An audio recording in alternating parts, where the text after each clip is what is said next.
ازاي تكشف ان الشخص اللي معاك ده سايكوباتي وممكن يقتلك اي وقت؟ اول حاجة، الشخص السايكوباتي هتلاقيه مش بيبان عليه خالص، بالذات في اول تعرفكم، لانك هتلاقيه بيقرب منك بشكل لطيف جدا وبيوضح ان هو شخص طيب جدا ومش بيبين اي نية مش كويسة. بس بعد كده هتبدأ تظهر عليه علامات. ايه هي العلامات؟ اول علامة، الشخص السايكوباتي بعد اول كام تعامل هتلاقيه بيلجأ للعنف والضرب مع اي مشكلة تحصل، يعني مندفع جدا وما عندوش تفاهم.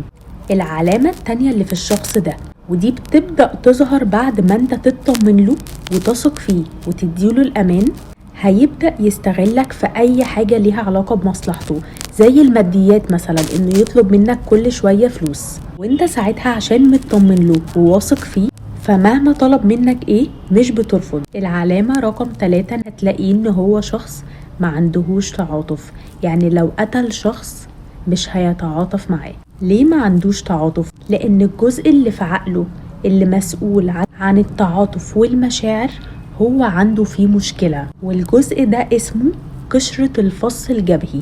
الجزء ده بيبقى مسؤول في البني آدم الطبيعي عن التعلم من أخطاء الماضي والتعاطف والضمير والأخلاق والندم. يعني معنى كده ان هو ممكن يقتل عادي من غير ما يندم ولا يتعاطف، ولا هتلاقيه بيتعلم من أخطاء الماضي وهتلاقيه بيكررها تاني كل شوية.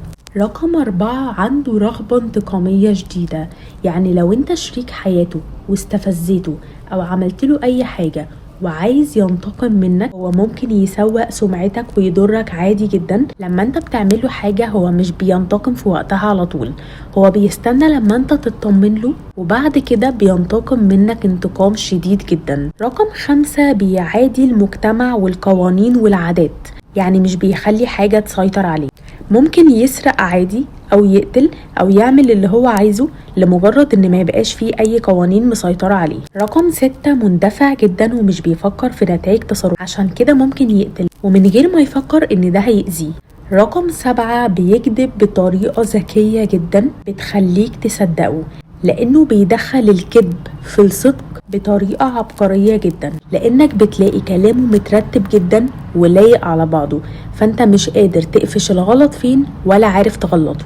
رقم 8، بيعيش دور الضحية بشكل كبير جدا، يعني ممكن يقتل ويعيش دور الضحية، ان الشخص اللي اتقتل ده عمل وسوى وهو اللي غلطان وهو اللي وصلني لكده. بيألف عليك قصة يخليك تصدقها فعلا، القصة دي مش حقيقية وبتبقى من وحي خياله، وده بيحصل فعلا مع المجرمين اللي بيتمسكوا. بيعيشوا الدور ده مع المحققين وهم بيحققوا معاهم، بيمثلوا عليهم بشكل كبير جدا ان هم مظلومين. رقم 9، مش بيحزن خالص لو حصل اي حاجة، يعني حتى لو حد من عيلته اتوفى مش بيحزن عليه، لان هو زي ما قلنا ما عندوش مشاعر زينا. ممكن يبقى عنده مشاعر السعادة، ومشاعر السعادة دي بيحس بيها لما بيأذي الآخرين. اللي بيتكشف من الأشخاص دي بسهولة هم الناس قليلة الذكاء، ودول اللي هم بيوضحوا قوي من البداية ان هم سايكوباتيين، يعني بيقتلوا بسهولة فبالتالي بيتمسكوا، ودول مش هنخاف منهم. لكن احنا هنخاف من الأشخاص اللي عايشين وسطينا وحوالينا وهم متلونين او مش مبينين شخصياتهم الحقيقية، يعني موضحين ان هم أشخاص بريئة.